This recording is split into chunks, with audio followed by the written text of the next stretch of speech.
Di sini ada pembicara yang pertama, ada Zaki Fadilah dari Fakultas Ilmu Sosial dan Ilmu Politik. Yang kedua ada Muhammad Fikri dari Fakultas Ilmu Budaya. Yang ketiga ada Farhan dari Fakultas Teknik Geologi. Yang keempat ada Aska dari Fakultas Ilmu Sosial dan Ilmu Politik. Yang kelima ada Sophie dari Fakultas Ilmu Budaya. Dan yang terakhir ada Abdullah Azam dari Fakultas Ilmu Komunikasi. Kita langsung aja ya ke pembicara pertama. Ada Zaki, apakah sudah hadir? Baik, hadir. Dah. Untuk Zaki, waktu dan tempat kami persilahkan. Baik, terima kasih.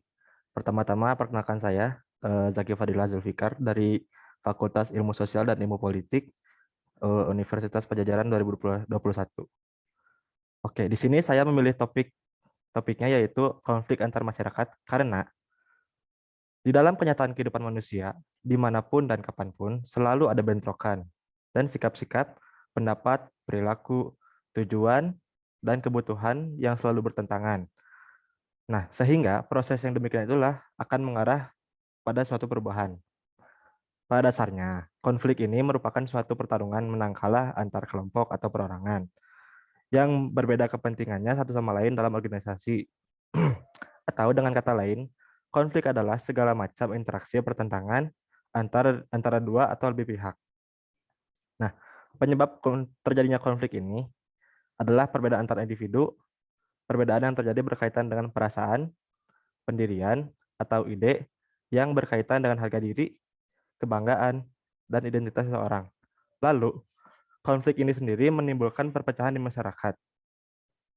Konflik menyebabkan lahirnya dominasi kelompok pemenang atas kelompok yang kalah. Konflik dengan kekerasan akan bisa merenggut nyawa. Tentu, kita semua tidak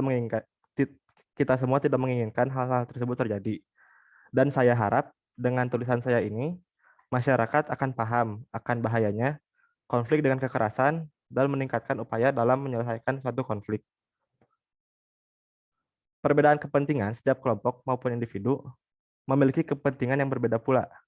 Dalam mempertahankan kepentingan, kelompok cenderung melakukan intimidasi yang dapat menimbulkan konflik. Perubahan sosial yang terlalu cepat terjadi pada suatu masyarakat dapat mengganggu keseimbangan sistem nilai dan norma yang berlaku. Nah, salah satu contoh ini adalah salah satu contoh yang menimbulkan konflik adalah pengangguran. Di sini kita harus tahu dulu salah satu penyebab terjadinya pengangguran, yaitu karena banyak remaja yang putus sekolah. Dalam kesehariannya, aktivitasnya hanya kumpul-kumpul di pinggir jalan ataupun gang, kesana kemari tanpa ada tujuan yang jelas. Karena memang mereka tidak bekerja alias menganggur.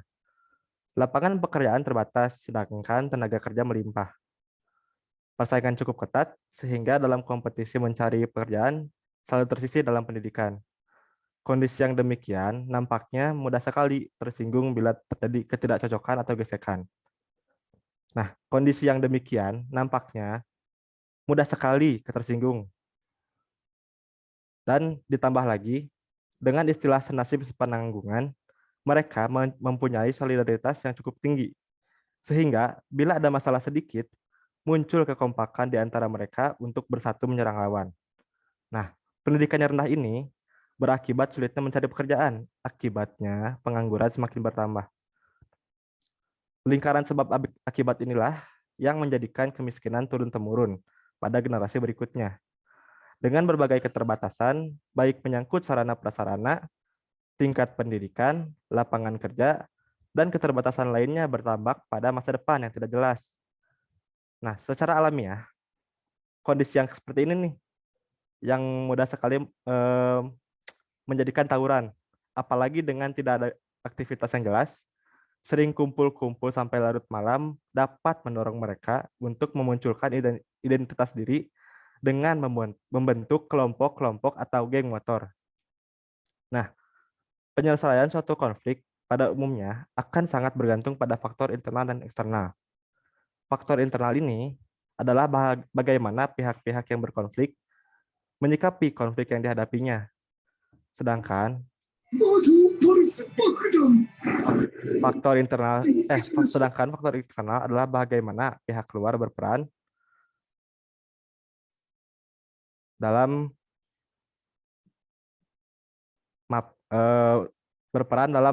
melakukan pencegahan penanganan konflik. Untuk itu, penting dibuat suatu perencanaan dalam bentuk pembangunan perdamaian. Nah, konflik ini sendiri tidak dapat dihindari. Akan tetapi, konflik harus diselesaikan secara bijak. Dalam masyarakat yang rentan, maka konflik akan mudah mengarah pada hal yang merusak. Namun, pada masyarakat yang memiliki kapasitas tinggi, akan sangat mungkin konflik ini dapat mengarah ke perubahan yang membangun dan positif. Sekian, terima kasih dari saya. Ya, baik, terima kasih untuk Zaki atas pemaparan materinya. Selanjutnya kita langsung ke pembicara kedua ya, ada Sofi Rizky. Sofi, apakah sudah siap? Sudah. Sofi, waktu dan tempat kami persilahkan. Halo teman-teman, kenalin nama aku Sofi Rizky Pradini. Maaf sebelumnya suara aku ini kedengaran jelas enggak? Jelas. Dengar. Oke, aku tuh dari Sastra Indonesia, dari jurusan Sastra Indonesia, Fakultas Ilmu Budaya. Nah, di sini tuh aku tuh mengambil tema tentang kemiskinan dengan judulnya itu kemiskinan yang terjadi di Indonesia. Yang aku bahas ini tuh berdasarkan pada salah satu tetangga aku sendiri, namanya itu Ibu Hana. Mata pencariannya itu sebagai pedagang. Setelah aku melakukan wawancara gitu, aku tuh mendapatkan kesimpulan kalau misalnya Indonesia itu banyak banget loh orang-orang kayak Ibu Hana yang memilih untuk berjualan di pinggir jalan, walaupun pendapatannya itu nggak seberapa ya. Terus kadang juga keuntungannya tidak terlalu besar, atau kadang hari ini dapat uang, hari ini enggak. Belum lagi menurut informasi yang aku dapetin, ada juga uang buat preman. Jadi kayak setiap mereka berjualan itu, keuntungan mereka itu ketarik buat pajak preman yang ada di situ. Terus juga sekalian ada keuntungan cakupan Ibu Hana itu saat berdagang buat nyari untung. Mereka itu berdagang itu hanya untuk menyambung hidup saja, karena di masa pandemi kayak gini tuh emang susah banget ya, kayak orang-orang ruang geraknya dibatasi. Biasanya tuh pedagang-pedagang kecil tuh kalau gak pandemi banyak banget penghasilan yang datang karena orang-orangnya ramai kayak gitu. Selain itu juga selain Bu Hana, pedagang-pedagang kecil di sekitar saya sendiri itu mengeluh karena hasil penjualan mereka yang tidak laku, sehingga tidak sedikit dari mereka yang menjadi rugi besar ketika mereka berjualan di simpang 5 atau tempat-tempat ramai. Nah, mereka semua itu harus disuruh pulang itu karena kan masa pandemi ya, kayak tiba-tiba ada Satpol PP yang gitu kan, pemerintah juga mengharuskan untuk di rumah saja buat menghindari terjadinya penyebaran virus COVID-19. Sampai hal-hal kayak gitu tuh membuat pedagang kecil tuh nggak bisa apa-apa. Terus dengan nggak adanya penghasilan yang mungkin terjepit oleh biaya kebutuhan sehari-hari untuk biaya sewa toko ataupun kebutuhan rumah tangga.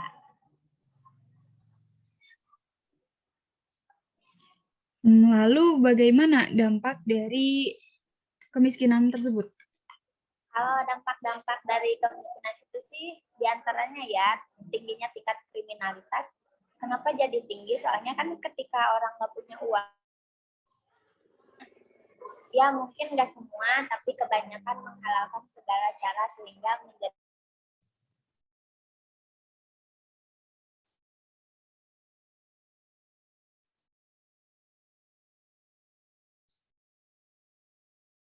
yang memburuk, kemiskinan. Untuk masuk rumah sakit aja kita tuh harus punya uang ya rata-rata. Jadi layanan kesehatannya cukup mendapat perlakuan buruk untuk orang-orang yang miskin. Terus tingginya yang juga karena kebutuhan hidup mereka nggak terpenuhi. bahkan juga sekarang terjadi kekacauan-kekacauan di masyarakat. Begitu.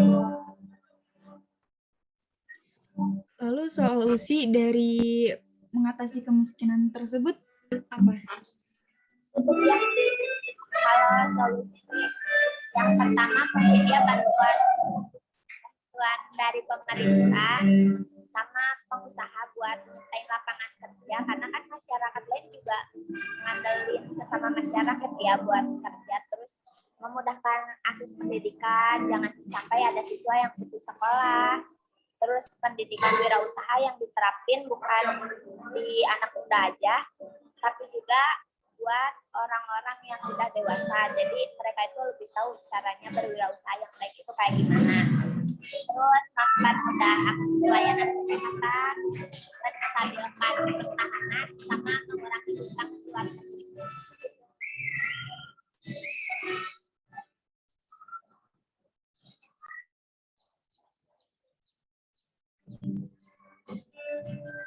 Teman-teman mungkin segitu aja ya pengalaman aku bikin buku ini, tapi walaupun nggak banyak, semoga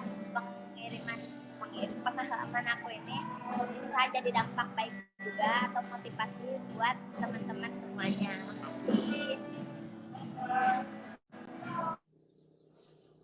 Ya, baik Sofi, terima kasih. Sangat bagus ya apa yang dijelaskan oleh Sofi. Nah, selanjutnya kita lanjut aja ya, ada pembicara ketiga, ada Muhammad Fikri dari Fakultas Ilmu Budaya. Fikri, apakah sudah hadir? Siap, sudah hadir Teh. Ya. Fikri, waktu dan tempat yang persilahkan. Oke, makasih buat moderator yang udah mempersilakan saya nih untuk memaparkan hasil penelitian saya yang udah tertuang dalam buku Sosiologa ini ya. Ya, sebelumnya izin memperkenalkan diri, nama saya Muhammad Fikri, mahasiswa Fakultas Ilmu Budaya Universitas Padjadjaran 2021. Oke, sebelumnya saya juga berterima kasih kepada Kang Syarif yang sudah membimbing kami RK023 OKK Unpad dalam melaksanakan proyek ini gitu. Tak lupa juga ya saya berterima kasih kepada RK023 juga ya yang udah menyelenggarakan acara ini dengan baik ya semaksimal mungkin gitu. Oke, langsung aja ke pembahasan ya. Jadi saya itu di sini di proyek ini mengangkat tema tentang dilema sosial. Dilema sosial ini tentang apa sih? Jadi kok 20 menit sih? Intan 10 menit ya. Jadi dilema sosial yang saya bahas di sini adalah mengenai tentang sosial media gitu. Kenapa sih saya menjadi tertarik untuk menelaah lebih dalam tentang sosial media ini? Karena ini ibaratnya sudah paling dekat banget ya sama kita gitu. Kita setiap hari ya benar-benar setiap hari gitu pakai sosial media gitu kan, kayak WhatsApp, Facebook, Twitter, terus dan lain-lain. Dan sebenarnya ada hal yang harus diperhatikan ketika kita bersosial media gitu kan. Ketika kita banyak berkecimpung di sosial media, kita tuh gak tahu di belakang itu ada apa gitu kan. Nah, hal ini menurut saya menarik untuk ditelaah lebih lanjut lagi nih, karena saya mencari sumber-sumber dari video YouTube, dari jurnal-jurnal gitu. Ternyata dampaknya itu cukup serius gitu ya di sosial media ini. Kalau kita menilik dari apa yang terjadi sekarang, sosial media sudah menjadi tempat untuk komersial gitu, untuk jual beli gitu kan. Nah, di sosial media ini kita dibuat candu gak sih? Ya, setiap kita nge-scroll di IG misalkan, di Instagram, kemudian kita tuh ingin terus nge-scroll gitu kan, nge-scroll tentang apa aja yang udah menjadi minat kita, yang udah tertanam di Instagram itu. Sebenarnya itu tuh adalah teknik atau ya pengembang di mana mereka tuh ingin penggunanya tetap stay di Instagramnya. Kenapa? Sebenarnya kita itu sudah dijadikan produk gitu oleh para pengembang sosial media tersebut. Jadi data-data sebenarnya ini jadi masuknya ke privasi juga sih. Privasi data-data yang kita submit atau kita ajukan kepada pihak sosial media, itu sebenarnya bisa saja dimanfaatkan oleh para pengembang itu gitu. Nah, saya benar-benar tertarik ya. Di samping itu juga kan saya ini selain secara umum membahas tentang sosial media ini, saya juga meneliti di kalangan mahasiswa di Jawa Barat, melakukan survei ya. Bentar, saya lihat dulu datanya. Oke. Berdasarkan survei, ternyata mayoritas mahasiswa di Jawa Barat itu kurang lebih 3-8 jam per hari untuk bermedia media. Menurut saya itu cukup banyak ya waktu yang dihabiskan untuk melakukan sosial media. Sedangkan untuk bersosialisasi dengan teman-teman atau ya dengan lingkungan sekitar itu kurang gitu. Nah, karena sosial media inilah gitu, dekatkan yang jauh dan menjauhkan yang dekat gitu. Ya ini juga berarti sama aja gitu sama topik yang udah dijalani sebelum tentang gadget lah, pengaruhnya terhadap anak-anak gitu. Terus yang kalau saya dijelasin tadi. Terus kurang satu yang bisa dari hari gitu. Itu banyak yang dan kebanyakan yang dipakai itu WhatsApp, Telegram, dan itu. Tapi memang kita juga nggak bisa lepas gitu ya, sosial media ini menjadi kebutuhan primer. Nah, ketika saya itu menanyakan tentang apakah aku bahagia ketika bersosial media, mereka tuh gak bisa menjawab gitu. Apa gue bahagia sih?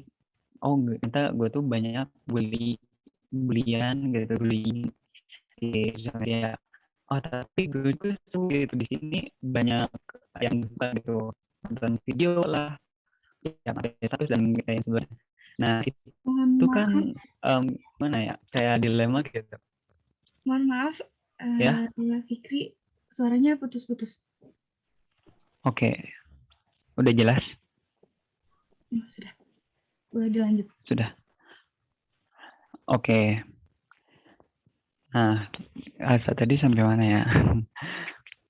Nah, kan perihal keamanan juga saya tanya ke para mahasiswa, kamu aman nggak sih? Kan data-data yang kamu ajukan kepada pihak sosial media itu ya mungkin cukup pribadi dan bisa disalahgunakan.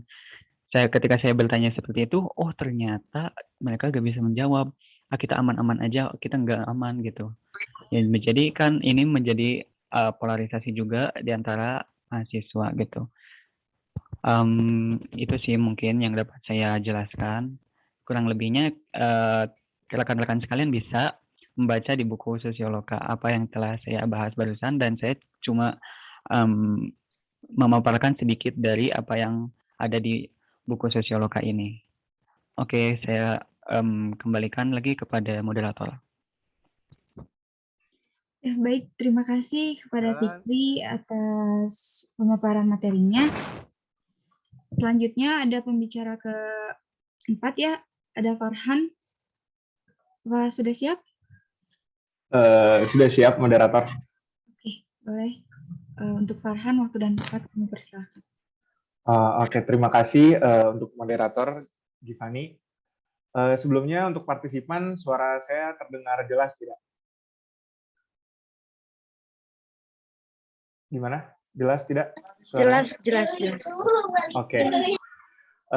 Sebelumnya saya mau ucapin terima kasih buat Kang Ahmad Syarif dan juga rekan-rekan sekalian di kelompok RK023 yang udah membantu buat ngerancang buku Sosiologa ini bareng-bareng. Terus di buku ini tuh aku ngambil judul tuh Fanatisme Supporter Sepak Bola Indonesia.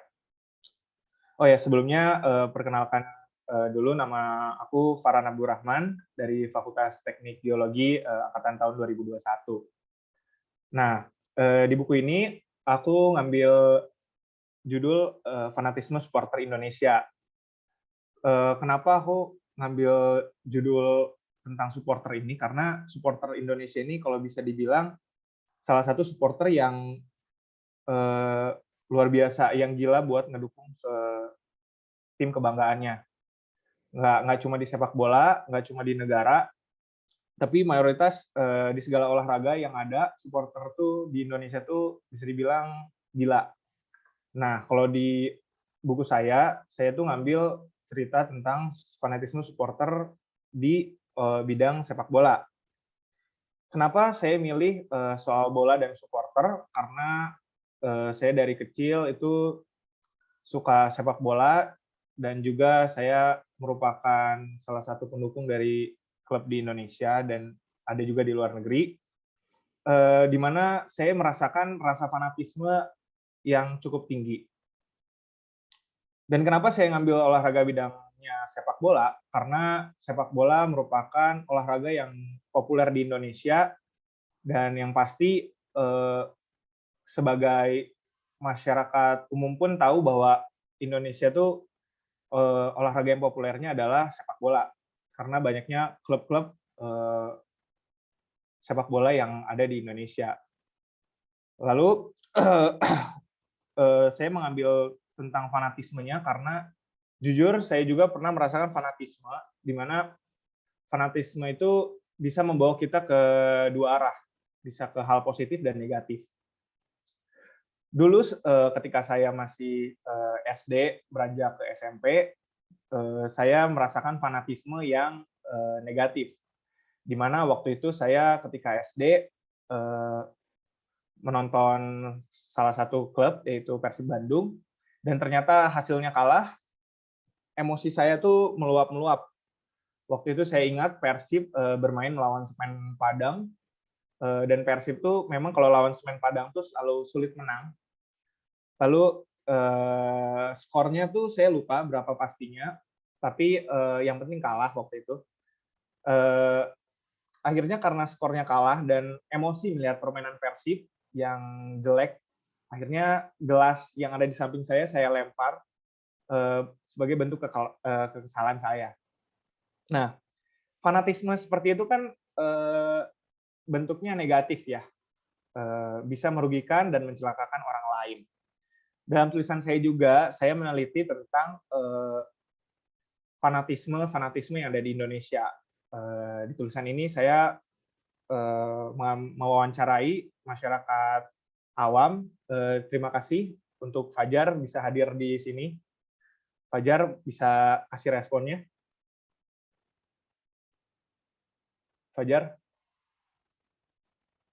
Atau Taufik Rehan bisa kasih respon? Iya. Oke, terima kasih. Beliau tuh saya tanya perihal tentang fanatisme di Indonesia dan beliau melihat fanatisme di sini tuh di Indonesia tuh lebih ke arah negatif karena menimbulkan banyak kerusakan dan kerusuhan. Terkadang kalau misalnya Persib kalah, karena kita bahasnya Persib karena mayoritas di sini tinggal di Jawa Barat ya. Mayoritas kalau misalnya Persib kalah tuh orang-orang takut untuk keluar karena kerusuhan yang dibuat sama bobotoh, dan khususnya yang pakai plat B itu takut diserang, bisa berbentuk dipecahin kacanya, bisa dipilok, dan nggak cuma barang-barang pribadi, fasilitas umum kayak halte, tembok dicoret-coret sebagai bentuk amarah dari supporter yang timnya tuh kalah. Namun fanatisme ini bisa kita ambil dua sisi. Jika sekarang yang banyaknya tuh soal negatifnya, bagaimana kalau kita ganti point of view ke positifnya? Sebenarnya banyak sekali positif dari fanatisme karena adanya rasa solidaritas, rasa punya klub kecintaan yang sama. Jadi banyak hal-hal yang bisa dibuat karena rasa tersebut.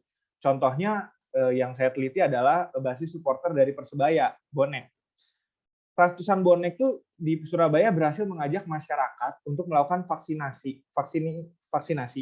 Karena waktu itu tuh vaksinasi dianggap janggal karena banyak hoax yang beredar, seperti yang tadi saudara Rahel sudah tulis. Jadi banyak orang tuh takut. Nah, peran bonek sebagai supporter yang besar di wilayah Surabaya. Mereka mengajak para masyarakat untuk melakukan vaksinasi dengan tema Bonek Wani Vaksin. Mereka berhasil mengajak ribuan masyarakat untuk vaksinasi. Nah, ini kan merupakan sebuah hal yang hebat ya, bahwa sebuah supporter bisa mengajak ribuan masyarakat untuk melakukan vaksinasi. Nah, Bobotoh juga tidak kalah dalam mengajak masyarakat dalam aksi sosial. Bobotoh juga sering melakukan penggalangan dana korban banjir. Apalagi yang dibantu tuh korban banjir Jakarta yang notabene itu adalah rivalnya Persib Bandung gitu. Namun Bobotoh tuh berani menurunkan egonya demi membuat demi solidaritas kemanusiaan yang ada. Sebenarnya masih banyak lagi kegiatan sosial yang dibuat oleh para supporter yang ada. Nah, selain aksi sosial, kegiatan-kegiatan dalam mempersiapkan persembahan untuk tim kecintaan para supporter juga bisa membuat adanya peningkatan kemampuan diri. Misalnya, dalam sebuah pertandingan, biasanya tuh supporter membuat koreografi 3D, atribut penonton, dan masih banyak lagi. Koreografi biasanya dibuat setiap pertandingan dengan tema yang berbeda-beda. Oleh karena itu dibutuhkan kreativitas yang tinggi. Karena biasanya tema-tema untuk koreografi itu berbeda-beda tergantung lawannya. Nah, oleh karena itu kreativitas merupakan poin penting dalam membuat koreografi. Nah, dalam pertandingan koreografi mempunyai peran penting sebagai untuk percaya diri tim. Contohnya dalam pertandingan Persib Bandung melawan Bayangkara, dalam pertandingan ini banyak pemain inti yang harus absen karena cedera dan akumulasi kartu waktu itu. Banyak pemain baru dan muda harus diturunkan sebagai pengganti pemain yang absen. Nah, koreografi di sini tuh menyesuaikan. Koreografi pada pertandingan ini menampilkan gambar pelatih yang waktu itu menjabat adalah Mario Gomez dan sebelahnya berjajar 5 pemain Persib. Di mana bermakna untuk menyemangati para pemain baru dan muda untuk tampil maksimal dan tetap percaya diri. Walaupun hasil pertandingan memang tidak sesuai yang diharapkan, namun koreografi tersebut bermakna dan bisa mengangkat para pemain muda. Jadi sebenarnya ada sisi positif dalam fanatisme supporter Indonesia. Jadi kita sebenarnya dalam kondisi sekarang, fanatisme yang masyarakat awam itu tahu hanya soal negatifnya. Karena memang fakta di lapangan, negatifnya tuh memang menjamur di mana-mana. Oleh karena itu, di akhir kata, saya ingin mengajak para partisipan untuk bisa menjadi pionir untuk mengajak rekan-rekan di lingkungan sekitar untuk menjadi supporter yang pintar dan tidak saling menyerang atau bagaimanapun karena rasa fanatisme yang tinggi. Dan juga saya berharap agar sepak bola Indonesia juga menjadi sepak bola yang sehat dan lebih baik lagi ke depannya. Berikut sekian penjelasan saya tentang tulisan fanatisme sepak bola di Indonesia di buku Sosioloka. Semoga sepak bola Indonesia menjadi sepak bola yang lebih baik dan bisa menjadi salah satu olahraga yang dibanggakan oleh Indonesia karena nggak cuma supporternya yang luar biasa, tapi harus diiringi juga dengan prestasinya yang nggak kalah luar biasa juga. Sekian dari saya. Mohon maaf bila ada salah kata dan perbuatan. Assalamualaikum warahmatullahi wabarakatuh. Wah, sangat menarik ya pembahasan dari Farhad ini tentang fanatisme penggemar sepak bola di Indonesia. Ya, terima kasih Farhan atas pemaparan materinya. Kita lanjut ya ke pembicara yang kelima, ada Aska. Apakah sudah siap? Oke, sudah siap, Tiffany. Oke, Aska, waktu dan tempat kami persilahkan. Ya, oke. Sebelumnya terima kasih ya pada moderator Tiffany yang telah memberikan saya kesempatan untuk berbicara. Ya, Sebelumnya perkenalkan dulu, nama saya Aska Talharzi, saya dari Fakultas Ilmu Sosial dan Ilmu Politik dari Prodi Antropologi 2021. Di dalam buku Sosiologa ini, saya sedikit menuliskan tentang perjalanan saya selama beberapa minggu terakhir dalam mengerjakan proyek OKK kali ini.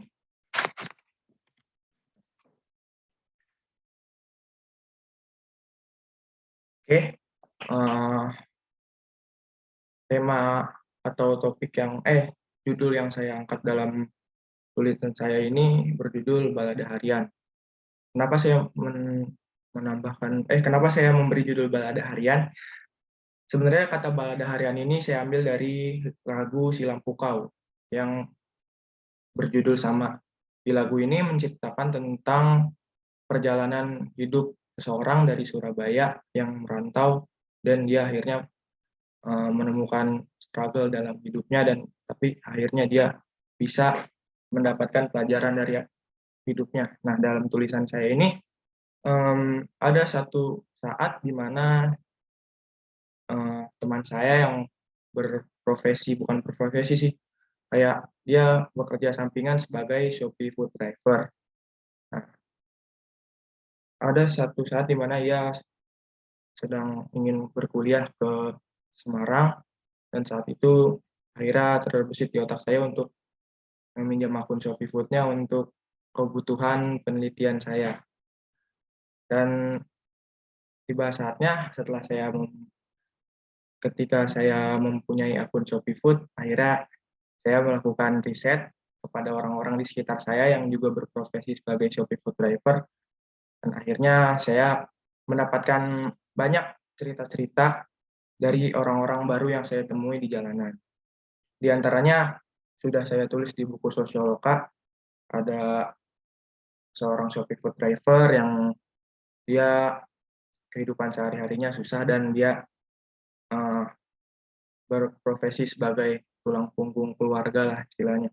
Dan saat itu waktu saya tanya-tanya juga, di hari itu dia lagi sepi job, artinya dia cuma dapat beberapa pesanan dalam sehari. Dan akhirnya saya jadi ngobrol panjang sama dia soal itu. Akhirnya dari obrolan-obrolan saya tersebut, akhirnya saya tulis di dalam tulisan saya yang berjudul Balada Harian ini. Lalu setelah itu saya juga akhirnya ngobrol bukan cuma dari Shopee Food Driver, tapi juga dari orang-orang sekitar saya yang sebenarnya setiap hari saya ada aja gitu ketemu sama orang baru, bukan dari Shopee Food Driver juga. Tapi sebenarnya kalau misalkan saya lebih memaknai suatu pertemuan saya, ada aja hal-hal yang bisa saya pelajari gitu dari orang-orang di sekitar saya. Contohnya ketika rumah saya dibangun, ada kuli bangunan yang bernama Mang Jaja. Kira atas kebutuhan penelitian saya juga akhirnya ngobrol sama dia tentang kehidupannya dia sehari-hari, dan akhirnya saya bisa mendapatkan pelajaran dari orang tersebut. Dan sama saya juga tulis di dalam buku Sosiologa ini. Sebenarnya intinya sih ya, saya di dalam buku ini lebih ke menceritakan tentang pengalaman saya aja sih dalam 2 minggu terakhir. Dan seterusnya nih, setelah bukunya jadi juga, saya itu masih punya akun Shopee Food dari teman saya, dan saya menemukan lagi orang-orang baru yang saya ajak ngobrol gitu. Dan ya udah, akhirnya saya menemukan cerita-cerita baru yang nggak kalah bermanfaat gitu dari apa yang saya tulis di sini. Jadi ya itu aja sih, saya ingin memberikan pesan aja sebenarnya. Pelajaran bisa kita temui di mana saja, asalkan kita membuka pikiran kita untuk menerima masukan dari orang lain, dan juga kita jangan merasa selalu benar lah sama diri sendiri. Kita harus membuka pikiran kita kalau kita juga masih punya salah, dan juga ya itulah pokoknya. Mama Muda Farhan nih lucu-lucu ya fotonya. Ya, terima kasih juga kepada Kang Syarif ya yang telah memberikan saya kebebasan untuk ini format tulisannya. Sebenarnya saya rada beda ya sama teman-teman saya yang lain mungkin. karena bentuknya rada-rada kayak novel gitu. Ya, itu juga karena saya bingung awalnya mau nulis apa, tapi karena saya enaknya nulis seperti itu, ya udah akhirnya saya nulis seperti itu dan diizinkan sama Kang Syarif. Terima kasih Kang. Ya, sebenarnya itu aja sih yang ingin saya sampaikan, dan semoga apa yang ingin saya sampaikan itu dapat diambil dari para pembaca buku Sosioloka, dan semoga banyak dampak baik yang bisa saya hasilkan dari tulisan saya, dan semoga bisa dapat pelajaran yang lebih banyak. Itu aja sih yang ingin saya sampaikan. Kalau ada kurangnya mohon maaf. Assalamualaikum warahmatullahi wabarakatuh. Saya kembalikan ke moderator. Ya, waalaikumsalam. Oh, menarik ya pembahasan dari Aska ini. Nah, sekarang ada pembicara yang terakhir, ada Abdullah Azam dari Fakultas Ilmu Komunikasi. Apakah sudah siap, Abdullah Azam? Ya, sudah siap. Ya, silakan, waktu dan tempat kami persilakan. Ya, terima kasih kepada moderator. Sebelumnya perkenalkan, saya Abdullah Azam Dinullah dari Fakultas Ilmu Komunikasi Universitas Padjadjaran. Jadi pada kesempatan kali ini saya akan sedikit bercerita tentang tulisan saya di buku Sosioloka. Jadi pertama-tama latar belakang ya kenapa saya menulis itu. Saya menulis itu karena saya kan 4 tahun ya mondok, 3 tahun SMP, 4 tahun di SMA.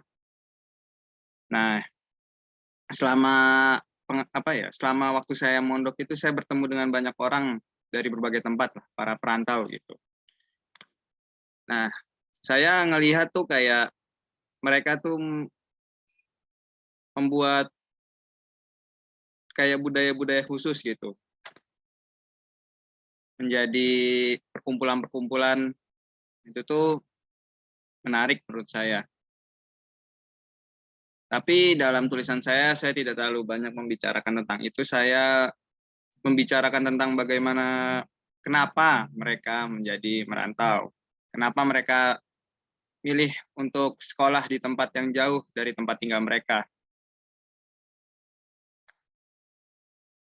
Setelah yang 7 tahun itu saya bersama mereka, saya sering berbicara dengan mereka. Saya sering bertanya pada mereka kenapa milih gitu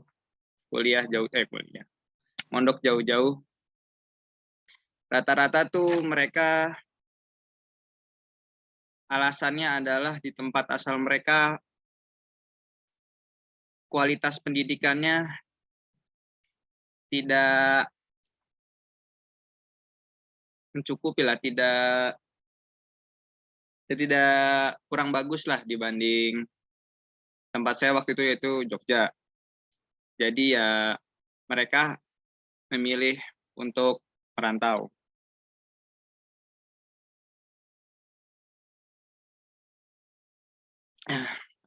Dan menurut saya itu tuh menjadi ya semacam efek dari ketidakadilan pembangunan ya di Indonesia ya. Karena kenapa orang-orang harus pergi jauh gitu dari tempat asal mereka, dari tanah kelahiran mereka. Kenapa harus merantau gitu. Padahal seharusnya setiap orang yang lahir dimanapun di seluruh Indonesia mendapatkan fasilitas yang sama, mendapatkan hak yang sama untuk pendidikan berkualitas. Namun sayangnya tidak seperti itu. Dan kemudian saya cari lagi kenapa terjadi kesenjangan pembangunan ini, terutama dalam fasilitas pendidikan. Ternyata memang itu terjadi dari zaman Belanda gitu. Dari zaman penjajahan Belanda, pembangunan di Indonesia sangat tidak merata. Kebanyakan fokus di Pulau Jawa. Yang mana hal ini terus berkembang sampai sekarang. Sampai kesenjangan itu tuh sampai Pulau Jawa tuh eh, pengaruh ekonominya terhadap Indonesia tuh lebih besar dari semua pulau lain digabungkan, sekitar 60% kalau nggak salah, 60% kurang lah. Ya itu menunjukkan kesenjangan dalam ekonomi ya, kalau itu dalam pembangunan juga. Ya mungkin sekian dari saya, cukup sampai di sini. Saya kembalikan kepada Givani selaku moderator. Ya, baik. Terima kasih untuk Abdullah Azam atas pemaparan materinya. Nah, selanjutnya ada sesi tanya jawab. Para audiens yang ingin bertanya boleh raise hand atau di kolom komentar.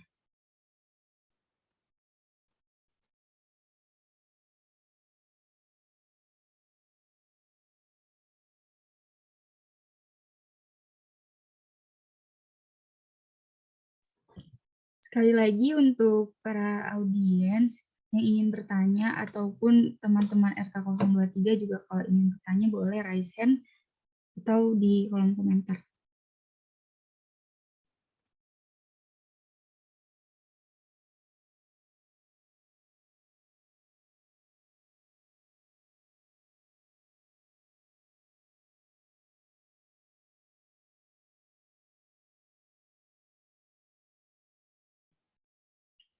Ya, boleh kakak dari Akademi Komunitas Nusantara. Silahkan.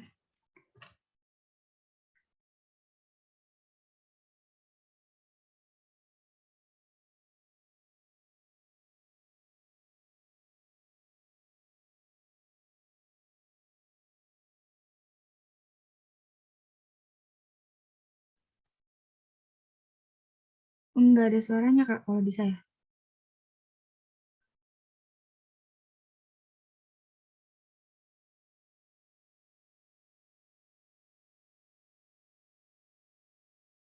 Ini di teman-teman juga apa ada suaranya atau enggak ya?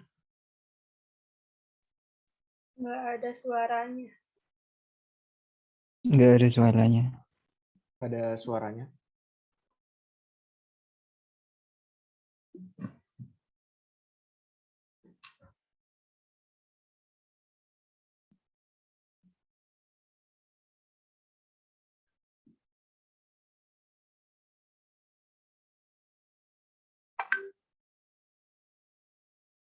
Oh, kalau gitu kakak dari AKN-nya bisa bertanya lewat kolom komentar. Oh, baik. Bisa.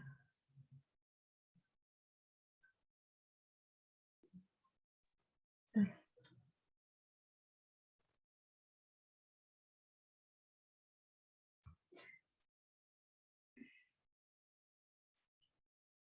Untuk teman-teman dari RK023 ada yang ingin coba menjawab dari pertanyaan kakak dari AKN ini? Oke. Izin menjawab ya. Dari Teteh atau Akang ini Teh? Aku coba aja. Dari ya pertanyaan yang tadi. Ini kan project ini sebenarnya dari mata kuliah OKK. OKK itu Olah Kreativitas dan Kewirausahaan yang diinisiasi oleh Universitas Padjadjaran, di mana kita tuh kayak misalkan membuat satu project di mana itu tuh yang bermanfaat bagi masyarakat gitu. Nah, OKK ini udah dimulai sejak bulan awal perkuliahan sih, September kalau nggak salah. Jadi untuk mahasiswa-mahasiswa Unpad mengikuti mata kuliah umum gitu, mata kuliah dari kampus atau dari universitas. Nah, itu tuh ada agama, PKN, terus Pancasila, sama OKK, Bahasa Indonesia. Nah, itu tuh dikompilasikan ke dalam satu project. Projectnya itu yang OKK ini gitu. Jadi dalam OKK ini kita memanfaatkan ilmu-ilmu yang ada yang kita dapat di mata kuliah TPB kayak agama, terus kayak PKN, Pancasila, terus bahasa Indonesia gitu. Kayak kalau bahasa Indonesia kan kita belajar buat tata bahasanya ketika menulis ini gitu yang benar gitu. Terus kalau misalkan PKN ya kayak kita ngambil datanya dari pasal-pasal gitu bisa kayak gitu.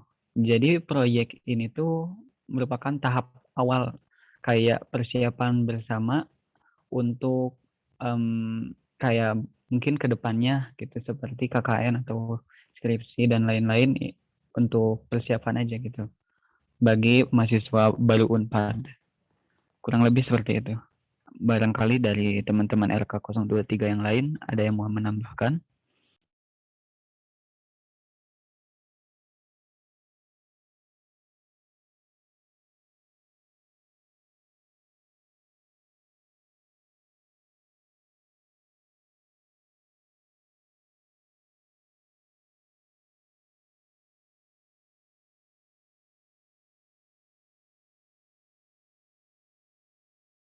Ya, untuk kakak dari AKN apa sudah?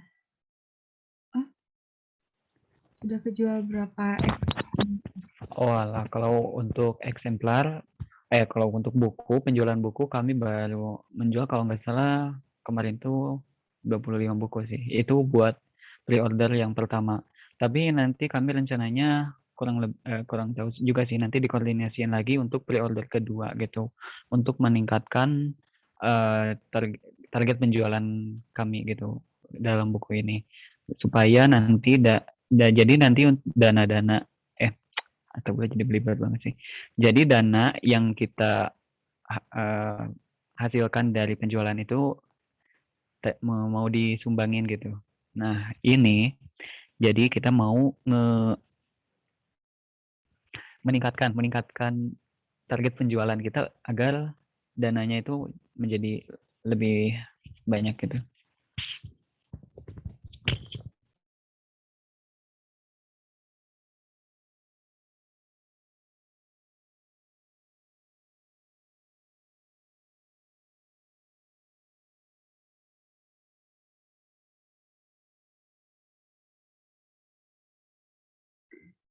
Oh iya, nggak masalah, Kak. Ada yang ingin bertanya lagi?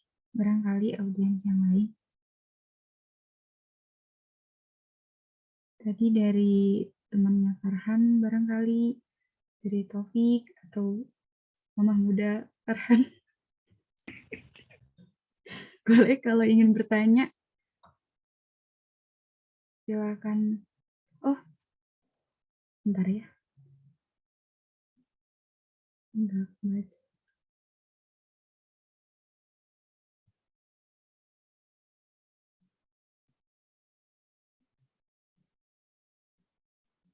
Itu Gif, di kolom chat ada Mama Muda nanya. Oh iya, bentar cari dulu. Oh ini ada. Pertanyaannya.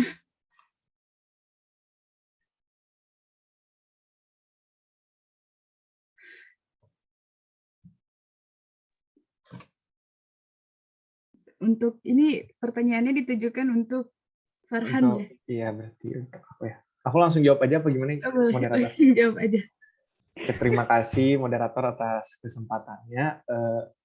Terima kasih Mama Muda juga udah mau nanya. Farhan anakku ganteng mau nanya kalau kejadian kayak gitu The Jack gimana komentarnya? Ya komentarnya sedih karena ya ini tuh pembunuhan gitu, kayak sebenarnya ini tuh seharusnya nggak bisa terjadi karena kalau logikanya ya iyalah The Jack masuk ke kandangnya Persib padahal udah dilarang.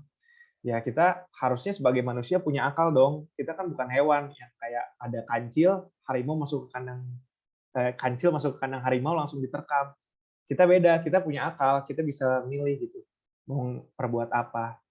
Jadi ya ini sangat disayangkan aja Bobotoh tuh malah melakukan tindakan seperti itu yang mana merugikan klub waktu itu di musim 2019 yang dimana kita tuh udah jadi juara paruh-paruh musim dan sebenarnya bisa juara, tapi karena ada kasus ini supporter tuh dilarang hadir sampai akhir musim, di mana supporter kan disebut juga sebagai pemain ke-13 ya, pemain ke-12 ya, karena perannya penting. Nah, hukuman waktu itu tuh buat Persib tuh berupa supporter nggak bisa hadir. Jadi otomatis mental dan semangat pemain juga kan butuh didorong oleh supporter. Sedangkan supporter tidak hadir. Jadi setelah kejadian tersebut Persib permainannya buruk dan jadi sering imbang ataupun kalah. Jadi seperti itu sih. Jadi sangat disayangkan kejadiannya. Semoga tidak terjadi lagi karena logikanya kita buat dukung Indonesia aja bisa buat duduk di tribun sebelahan. Tapi kenapa kalau klub kita malah jadi musuh? Padahal dulu kita lompat-lompat bareng buat dukung Indonesia. Jadi gitu sih. Semoga kejadian tersebut tidak terulang. Terima kasih juga buat Mamah Muda, pertanyaannya sangat bagus dan kritis. Terima kasih. Sekian, kembalikan ke moderator.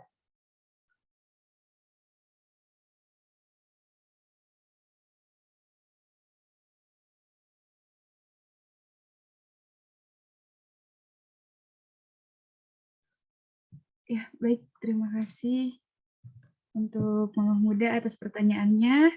Dan jawabannya dari Farhan udah cukup bagus ya. Nah, udah selesai. Ada yang mau nanya lagi? Barangkali dari teman-temannya Farhan lagi gitu. Atau siapa, audiens. Dari teman-teman RK023 juga barangkali ada yang bertanya.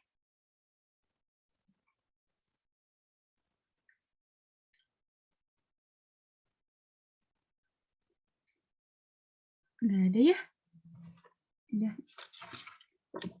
Sudah berakhirnya sesi 3 kali ini dan berakhirnya juga acara dari diskusi buku Sosioloka. Terima kasih kepada audiens yang menyempatkan hadir di acara ini. Kami selaku RK023 mengucapkan terima kasih yang sebesar-besarnya. Ya, dokumentasi. Boleh. Sekarang kita lanjut ke sesi dokumentasi ya. Untuk audiens, boleh on cam. Mamah Muda, boleh on cam.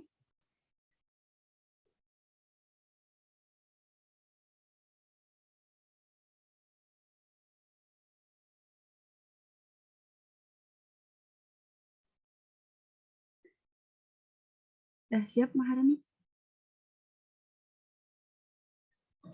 Ya, siap. Ya, baik.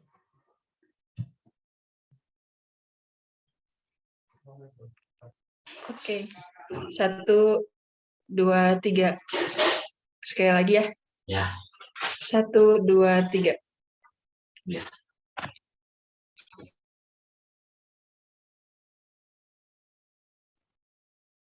Baik, terima kasih untuk semua audiens yang telah hadir.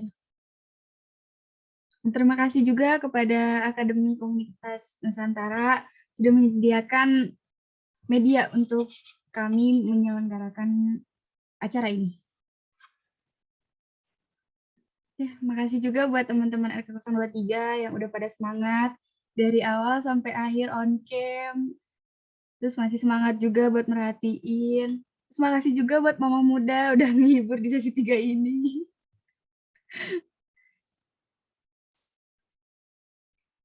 Oh iya, Rahel juga perjuangannya sangat-sangat ini ya. Nge-zoom di tol, sampai masuk terowongan. Beneran loh. Iya, ada yang mau ngasih reaction gitu tentang acara ini. Barangkali ada yang mau menyampaikan sepatah dua patah kata di akhir acara ini. Atau teteh dari KKN.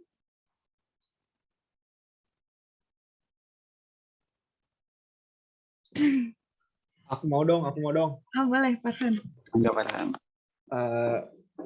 Terima kasih buat RK023 udah 1 semester nih kita together menjalankan proyek ini dari awal, nggak cuma OKK, ada matkul lain, ada apa?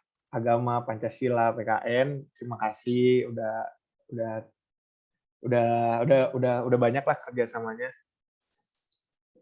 Terus apa lagi ya? Semoga silaturahminya terus terjaga, nggak cuma semester 1 tapi sampai semester selanjutnya, sampai lulus, sampai sana-sananya lagi dah. Udah paling gitu aja sih. Moderator, thank you. Ya, terima kasih juga Farhan udah ngasih pesan dan pesannya ya. Teman-teman ada yang mau juga untuk ngasih kesan-pesan selama proses proyek OKK ini, atau selama acara, atau selama bersama-sama lah intinya. Rahel give katanya. Oh, Rahel, boleh, silahkan. Enggak, anjir. Aduh, nunjuk-nunjuk. Pokoknya makasih banget kalian udah dari awal. Berapa sih kita 6 bulan ya? 6 bulanan sama-sama asik. Ya benar, kita nggak cuma di OKK, kayak meet sampai jam berapa, jam apa subuh-subuh gitu.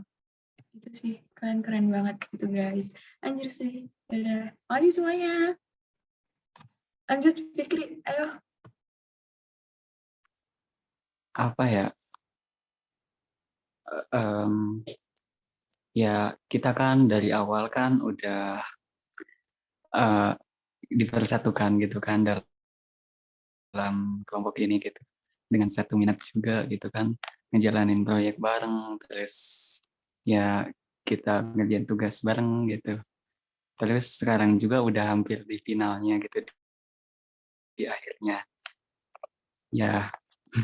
Makasih banget buat RK023 udah ngejalanin proyek ini dengan sangat baik ya, sampai di akhir ini, terus nerbitin buku bareng, sampai ya menyelenggarakan bedah buku inilah ibaratnya. Ya udah, intinya terbaik lah RK023, mantap.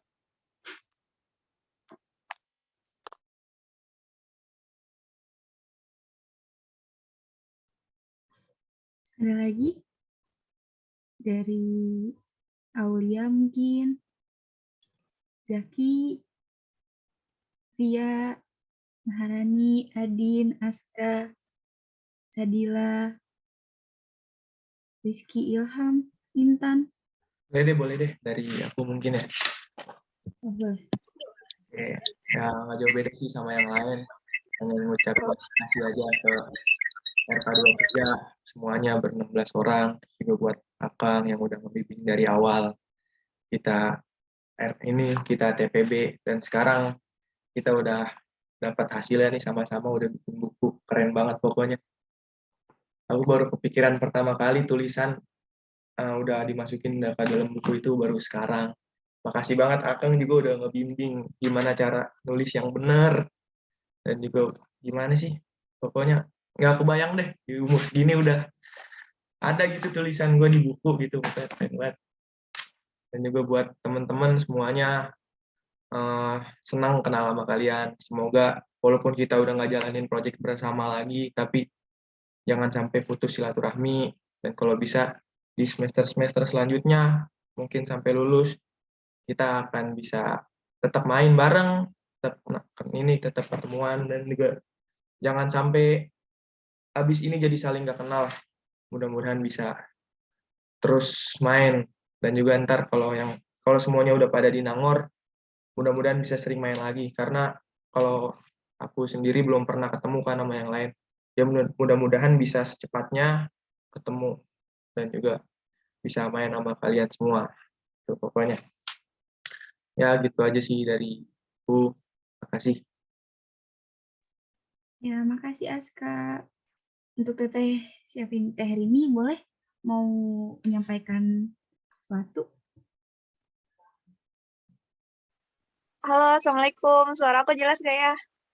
Waalaikumsalam Teh. Jelas, Kak. Jelas Kak, jelas Kak. Ini aku pakai Zoom teman aku. Sebenarnya nama aku bukan Rini Marlina. Nama aku Fitri Nur Aziza yang tadi di sesi pertama itu sempat join juga. Terus sempat nanya hambatan-hambatan kalian pas lagi ngerjain proyek ini kayak gitu. Halo juga Intan. Sebelumnya perkenalkan, nama aku Fitri Nur Aziza. Kenalan lagi nih. Aku sebenarnya dari kampus UNJ di Rawamangun, Universitas Negeri Jakarta. Pada tahu nggak ya? Tahu Kak. Dekat rumah. Oh ya, deketan. Iya. Nah, aku sangat mengapresiasi karya kalian. Terus juga senang juga ternyata masih banyak anak muda yang sadar akan potensi masyarakat. Padahal mungkin kalau dipikir-pikir karena proyek juga ya, karena proyek mata kuliah, jadi akhirnya kalian ngerjain untuk lebih menyerap masyarakat lagi kayak gitu. Di sini aku paling pesan-pesan aja sih, kalau misalnya kalian itu datang dimanapun, di lokasi manapun, buang kacamata kolonial. Kak Syarif kira-kira pernah ngomong kayak gitu nggak? Buang kacamata kolonial. Kacamata kolonial tuh kayak gimana ya gitu? Pernah ngomong nggak? Belum Kak. Belum Kak. Boleh dijelasin Jadi nggak kalau Kak? misalnya boleh dikit. Kalau kacamata kolonial itu jadi kan tuh, nah sebenarnya tuh Maaf, masyarakat itu suaranya putus-putus. Tadi putus-putus. suaranya putus-putus. Iya, Kenapa nih? Jelas belum? jelas Kak. Jelas Kak. Sinyalnya nggak stabil ya? Nah, kayak mati deh. Jadi kacamata kolonial itu di mana kita ini harus selalu bantu masyarakat nih, padahal masyarakat itu dia punya potensi yang sebenarnya mereka belum sadar, tapi harus kita gali lagi. Nah, di situ pentingnya kita menyerap itu sama kayak asesmen, terus mengolah dan menyajikan apa yang kita dapat. Kayak gitu sih. Mudah-mudahan itu bisa membantu pas kalian nanti mengerjakan proyek-proyek selanjutnya, terus tugas-tugas selanjutnya, kayak gitu. Semangat! Makasih Teh. Makasih Teh, siap Teh. Iya, sama-sama. Kan sudah unpad. Kok lu jawab gua? Sorry.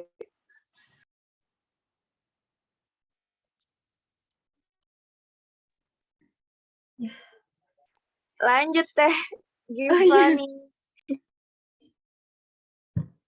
Selanjutnya, ini Kang Syarif.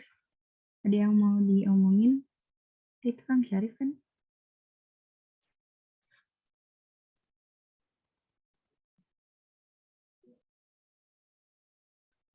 Atau teman-teman ada yang mau ngomong lagi?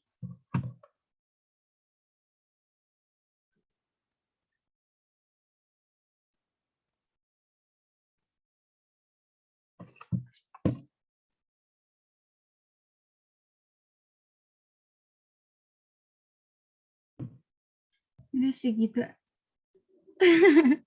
Segitu aja mungkin dari acara hari ini. Terima kasih sekali lagi, terima kasih untuk Kang Syarif, untuk kakak-kakak dari AKN yang sudah menyediakan media untuk kami menyelenggarakan acara ini. Ya boleh vaksin. Ya udah mau vaksin, boleh. Ya.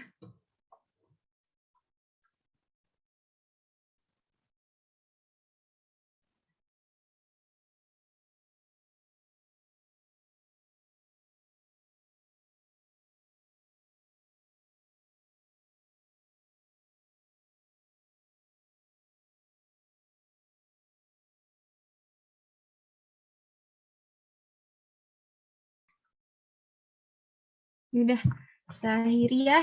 Terima kasih untuk semuanya. Selamat beristirahat. Selamat, kalau misalnya masih ada yang mau ngerjain tugas, selamat mengerjakan tugas. Ya, pamit undur diri. Wassalamualaikum warahmatullahi wabarakatuh. Semangat semuanya. Waalaikumsalam warahmatullahi wabarakatuh. Waalaikumsalam warahmatullahi wabarakatuh. Waalaikumsalam. Dadah. Dadah.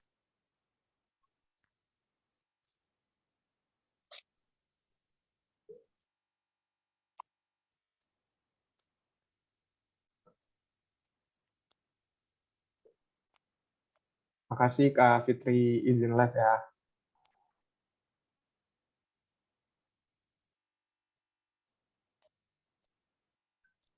Ya, boleh. Makasih Teh.